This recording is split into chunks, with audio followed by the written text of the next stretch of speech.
Hello friends, welcome to my channel school lessons. നമ്മൾ ഈ വീഡിയോയിൽ പറയുന്നത് 4ാം ക്ലാസ്സിൻ്റെ മലയാളം വിഷയത്തിൽ വരുന്ന 5ാമത്തെ യൂണിറ്റ് ആണ്.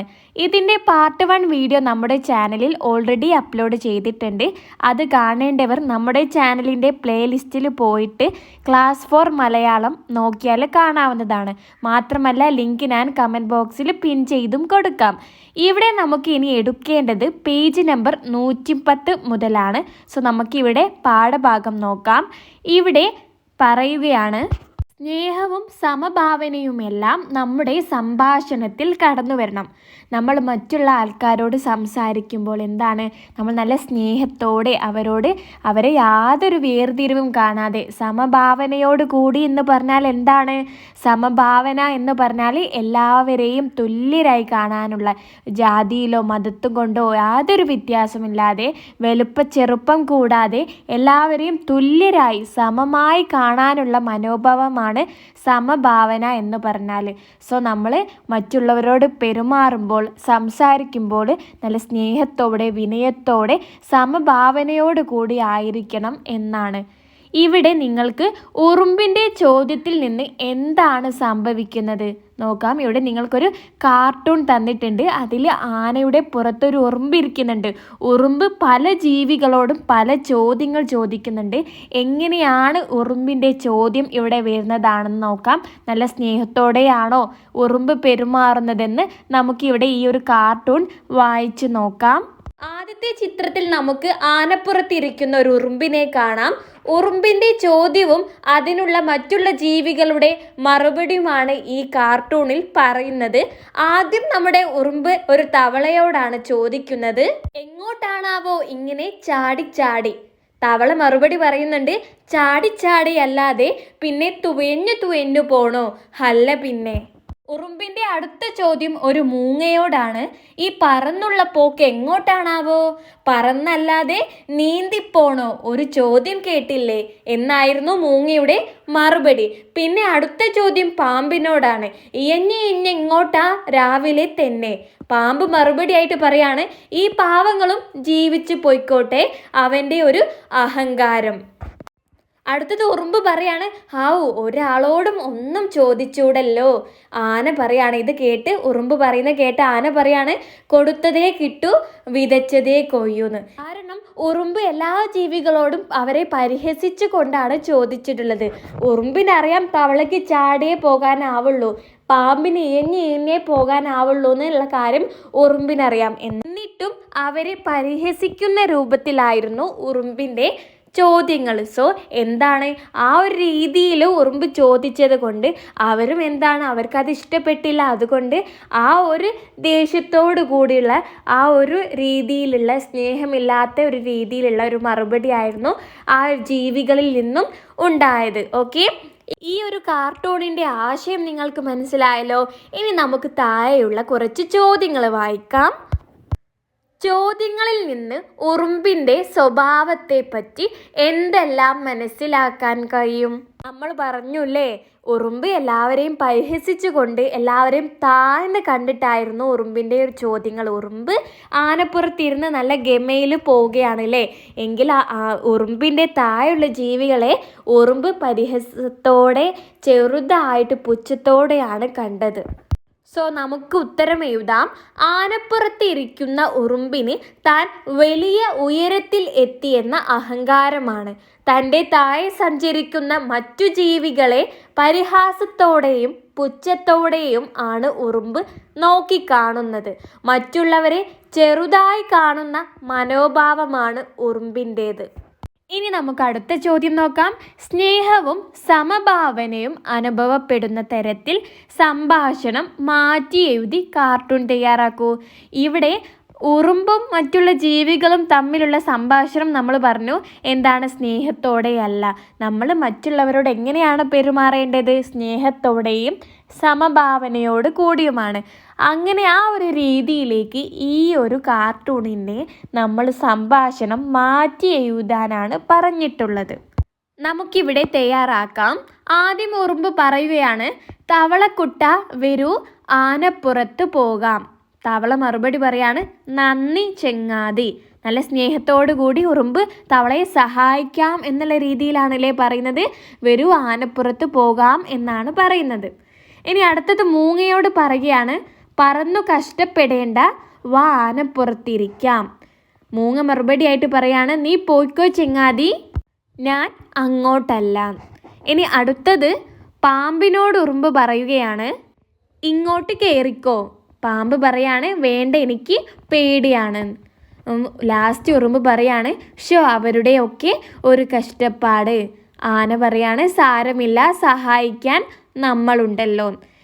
സംഭാഷണത്തിൽ എന്താണ്, ഉറുമ്പിന് എല്ലാ ജീവികളോടും ഒരു സ്നേഹത്തോടെയുള്ള അവരെയൊക്കെ സഹായിക്കണം എന്നുള്ളൊരു മനസ്സാണ് അല്ലേ. സോ നിങ്ങളും ഇതേ രൂപത്തിൽ ഈ ഒരു സംഭാഷണത്തെ, ഈ ഒരു കാർട്ടൂണിനെ നിങ്ങൾ മാറ്റി തിരുത്തി തയ്യാറാക്കുക.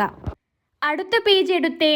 ശരിയായി ഉപയോഗിച്ചില്ലെങ്കിൽ ഭാഷ മറ്റുള്ളവരെ വേദനിപ്പിക്കും. ശരിയാണല്ലേ, നമ്മൾ വാക്കുകൾ പറയുമ്പോൾ എന്താണ്, സൂക്ഷിച്ച് ശരിയായ രീതിയിൽ പറയണം അല്ലേ, അല്ലെങ്കിൽ അത് മറ്റുള്ളവർക്ക് ഇഷ്ടപ്പെട്ടെന്ന് വരില്ല.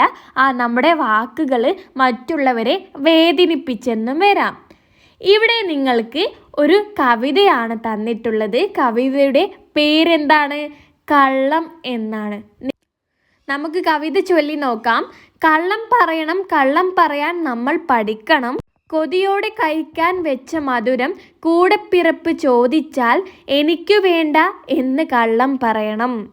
ഇവിടെ കവിതയിൽ പറയുന്നത് നമ്മളോട് കള്ളം പറയാനാണ്. എന്താണ് നമ്മൾ കള്ളം പറയേണ്ടത്? നമ്മളോട് നമ്മുടെ കൂടെപ്പിറപ്പ് നമ്മുടെ കയ്യിലുള്ള മധുരം ചോദിച്ചാൽ എനിക്ക് വേണ്ട, അതായത് നമ്മൾ കഴിക്കാൻ വേണ്ടി മാറ്റി വെച്ചതാണ്. പക്ഷേ എങ്കിലും അവൾ ചോദിച്ചപ്പോൾ, കൂടെപ്പിറപ്പ് ചോദിച്ചപ്പോൾ നമ്മൾക്ക് വേണ്ട, നീ എടുത്തോ എന്ന് നമ്മൾ എന്താണ്, കള്ളം പറയണം എന്നാണ് പറയുന്നത്. അടുത്ത വരി നോക്കിക്കേ. സ്നേഹമുള്ളവർ വേദനിപ്പിക്കും വിധം സംസാരിച്ച് പിന്നീട് വിഷമമായോ എന്ന് ചോദിക്കുമ്പോൾ ഇല്ല എന്ന് കള്ളം പറയണം. അതായത് നമ്മളോട് ചില ആൾക്കാരൊക്കെ എന്തെങ്കിലുമൊക്കെ ചോദിക്കും. ചിലപ്പോൾ നമ്മൾക്ക് അവർ ചോദിച്ചതൊന്നും നമുക്ക് ഇഷ്ടപ്പെട്ടെന്ന് വരില്ല. എങ്കിൽ ലാസ്റ്റ് അവരൊരു ലൈനും കൂടി പിന്നെ ചോദിക്കും, നിങ്ങൾക്ക് വിഷമമായും. അവർ ചോദിക്കാനുള്ളതൊക്കെ ചോദിക്കും, എന്നിട്ട് വെറുതെ പറയും നിനക്ക് വിഷമമായും. അപ്പോൾ നമ്മൾ എന്താണ്, ഇല്ല എന്ന് കള്ളം പറയണം എന്നാണ്. ശരിക്കും നമുക്ക് വിഷമമായിട്ടുണ്ടാവും, എങ്കിലോ അവർ ചോദിക്കുമ്പോൾ നമുക്ക് വിഷമം ആയിട്ടില്ല എന്ന് നമ്മൾ കള്ളം പറയണം എന്നാണ് പറയുന്നത്. ഒരുപാട് തിരക്കുള്ള സമയത്ത് ഇഷ്ടമുള്ളവർ വിളിച്ചാൽ തിരക്കാണോ എന്നതിന് അല്ല എന്ന് കള്ളം പറയണം. അതായിരിക്കുമല്ലേ അവർക്ക് സന്തോഷം. നമ്മളോട് ഇഷ്ടമുള്ള ആൾക്കാർ എന്താണ്, നമ്മുടെ തിരക്കുള്ള സമയത്താണെങ്കിലും അവർ വിളിച്ചാൽ നമ്മൾ തിരക്കില്ല, അവർക്ക് വേണ്ടി സമയം നമ്മൾ കണ്ടെത്തണം. അതാണല്ലേ സ്നേഹം. മനസ്സിൽ തിരയടിക്കുമ്പോഴും എതിരെ വന്നയാൾ സുഖമാണോ എന്ന് ചോദിച്ചാൽ അതെ എന്ന് കള്ളം പറയണം. പിന്നെയോ, എല്ലാം കഴിഞ്ഞ് ആ ദിവസത്തേക്ക് തിരിഞ്ഞു നോക്കുമ്പോൾ ഒരു സത്യം പറയാൻ മറക്കരുത്, എൻ്റെ വേദനകളെ ഞാൻ അതിജീവിച്ചു എന്നത്. നമ്മൾ കള്ളം പറഞ്ഞ് ലാസ്റ്റ് നമ്മൾ ഒരു സത്യം പറയാൻ മറക്കരുതെന്നാ. എന്താണ് ആ സത്യം? നമ്മൾ നമ്മുടെ വേദനകളെല്ലാം അതിജീവിച്ചു എന്നത്. നല്ല മനോഹരമായിട്ടുള്ള ലളിതമായ ഭാഷയിൽ എല്ലാവർക്കും പെട്ടെന്ന് ഒറ്റ വായനയിൽ തന്നെ മനസ്സിലാകുന്ന രീതിക്കാണല്ലേ ഈ കവിത എഴുതിയിട്ടുള്ളത്. ആരാണ് ഈ കവിത എഴുതിയത്? ഷിഫാന ഷെറിയാണ്. ഈ കവിത വളരെ ചെറുതാണെങ്കിലും ഇതിൻ്റെ ഉള്ളിലെ ആശയങ്ങളൊക്കെ വളരെ വലുതാണല്ലേ. നല്ല ലളിതമായ രീതിയിൽ രചിച്ച വളരെ മനോഹരമായിട്ടുള്ളൊരു കവിതയാണിത്. നമുക്ക് ഈ ഒരു കവിതാ പാഠഭാഗത്തെ ചോദ്യങ്ങൾ നോക്കിയാലോ? ആദ്യത്തെ ചോദ്യം, കളിയായും പൊളി പറയരുത് എന്നൊരു പഴഞ്ചൊല്ലുണ്ട്. ഇവിടെ പൊളി എന്നാൽ കള്ളം എന്നാണ്. സോ ഇവിടെ എന്താണ്, കളിയിലും നമ്മൾ തമാശയിലും കളവ് പറയരുത് എന്നാണ്. കള്ളം പറയുന്നത് ശരിയാണോ? നിങ്ങളുടെ അഭിപ്രായം എന്താണ്? നമ്മൾ തമാശയിൽ പോലും കളവ് പറയരുതില്ലേ. നമ്മൾ കളവ് പറയുന്നത് നല്ലൊരു ശീലമല്ല. സോ നമ്മൾക്ക് ഇവിടെ ഉത്തരമായിട്ട് എഴുതാം, കളിയായി കള്ളം പറഞ്ഞു തുടങ്ങുന്നത് പിന്നീട് ഗൗരവമായ സാഹചര്യങ്ങളിൽ കള്ളം പറയാൻ പ്രേരിപ്പിക്കും. അതുകൊണ്ട് കള്ളം പറയുന്നത് ശരിയല്ല. അടുത്ത ചോദ്യം, കവിതയിൽ നുണ പറഞ്ഞിടത്തെല്ലാം നേരാണ് പറഞ്ഞതെങ്കിലോ? കവിതയിൽ പലയിടങ്ങളിലായിട്ട് നമ്മളോട് കളവ് പറയാൻ പറയുന്നുണ്ട്. ഒന്നാമത്തെ സാഹചര്യം എന്ന് പറയുന്നത് നമ്മുടെ ഇഷ്ടപലഹാരം മാറ്റിവെച്ച് നമുക്ക് വേണ്ടി കഴിക്കാൻ മാറ്റിവെച്ച് അത് നമുക്ക് മറ്റൊരാൾ അത് വേണമെന്ന് പറയുമ്പോൾ നമുക്ക് വേണ്ട എന്ന് കളവ് പറയാൻ പറഞ്ഞു. പിന്നെയോ തിരക്ക് പിടിച്ച സമയത്ത് ഇഷ്ടമുള്ളവർ വിളിച്ച് തിരക്കാണോ എന്ന് ചോദിക്കുമ്പോൾ അല്ല എന്ന് കളവ് പറയാൻ പറഞ്ഞു. പിന്നെയോ നമ്മളോട് ആരെങ്കിലും നോവിക്കുന്ന കുത്തുവാക്ക് പറഞ്ഞിട്ട് നിനക്ക് വേദനിച്ചോ എന്ന് ചോദിക്കുമ്പോൾ ഇല്ല എന്ന് കളവ് പറയണം. അങ്ങനെ ഒട്ടനവധി സാഹചര്യങ്ങളാണ് കവിതയിൽ പറഞ്ഞിട്ടുള്ളത്. നമ്മളോട് ചോദിച്ചിട്ടുള്ളത് ഈ സാഹചര്യങ്ങളിലെല്ലാം നമ്മൾ കളവ് പറയാതിരുന്നാലോ എന്നാണ്. അപ്പോൾ എന്താണ് സംഭവിക്കുക? നമ്മുടെ മറുപടി ചിലപ്പോൾ അവർക്ക് വിഷമമുണ്ടാക്കിയേക്കാം അല്ലേ? കാരണം ഒരു പലഹാരം ചോദിച്ച് നമ്മൾ അത് നമുക്ക് വേണം എന്ന് പറഞ്ഞ് അവർക്ക് കൊടുക്കാതിരുന്നാൽ അത് അവരിൽ വിഷമമുണ്ടാക്കും അല്ലേ? സോ നമുക്ക് ഉത്തരം എന്ത് എഴുതാം? കവിതയിൽ നുണ പറഞ്ഞിടത്തെല്ലാം നേരാണ് പറഞ്ഞിരുന്നെങ്കിൽ ചോദിച്ചവരിൽ അത് വിഷമം ഉണ്ടാക്കിയേനെ. മറ്റുള്ളവരുടെ സന്തോഷത്തിന് നാം കാരണക്കാരാകുമ്പോൾ നമ്മിലും ചെറിയ സന്തോഷം ഉണ്ടാകുന്നു. അടുത്തത് നിങ്ങൾക്ക് ഇവിടെ ഒരു ചെടി കാണാം അല്ലേ? ചിത്രത്തിൽ ചെടിയുണ്ട്. ആ ചെടിയിൽ ഉറുമ്പ് പുഴുക്കളൊക്കെ ഉണ്ട്. ഈ ചെടിയിലെ ഇലകളൊക്കെ പുഴുക്കൾ തിന്നിട്ട് തീർന്നു പോയിട്ടുണ്ട് അല്ലേ? സോ ഇവിടെ നിങ്ങളോട് ചോദിച്ചിട്ടുള്ളത് കവി പറഞ്ഞതുപോലെ ഈ ചിത്രത്തിലെ ചെടി പറയാനിടയുള്ള കള്ളങ്ങൾ എന്തെല്ലാമായിരിക്കും എന്നാണ്. നമുക്കതൊന്ന് എഴുതി നോക്കാം. എനിക്ക് ഒരു കുഴപ്പവുമില്ല, ഞാൻ ആരോഗ്യവാനാണ്. ഈ പുഴുക്കൾ എനിക്ക് ഒരു പ്രശ്നമേ അല്ല. എൻ്റെ ഇലകൾ തിന്നല്ലേ അവർ ജീവിക്കുന്നത്. എനിക്കതിൽ സന്തോഷമേയുള്ളൂ. ഇലകൾ പുഴു തിന്നതോടെ എൻ്റെ ഭംഗി കൂടിയതേയുള്ളൂ. ചിലപ്പോൾ അത് വാടിപ്പോയേക്കാം, പക്ഷേ പുഴുവിൻ്റെ വിശപ്പാണല്ലോ വലുത്. സോ ഇത്രയും ചോദ്യങ്ങളാണ് നിങ്ങൾക്ക് ഈ ഒരു കവിതാ പാഠഭാഗത്ത് നിന്നും വരുന്നത്. അടുത്തത് നിങ്ങൾക്ക് പഠിക്കാനുള്ള പാഠം ഒരു കഥയാണ്. നമുക്കത് നെക്സ്റ്റ് വീഡിയോയിൽ പറയാം. ഇത്രയും കാര്യങ്ങളാണ് നമ്മൾ ഈ ഒരു വീഡിയോയിൽ പറയുന്നത്. നിങ്ങൾക്ക് ഈ വീഡിയോ ഇഷ്ടമായാൽ നിങ്ങൾ ലൈക്ക് ചെയ്യാൻ മറക്കരുതേ. നമ്മുടെ ചാനൽ ഇതുവരെ സബ്സ്ക്രൈബ് ആക്കിയിട്ടില്ലെങ്കിൽ ഇപ്പോൾ തന്നെ സബ്സ്ക്രൈബ് ആക്കി സപ്പോർട്ടാക്കുക. നിങ്ങളുടെ അഭിപ്രായം കൂടി നിങ്ങൾ കമൻ്റായിട്ട് അറിയിക്കുക. So that's all. Thank you friends.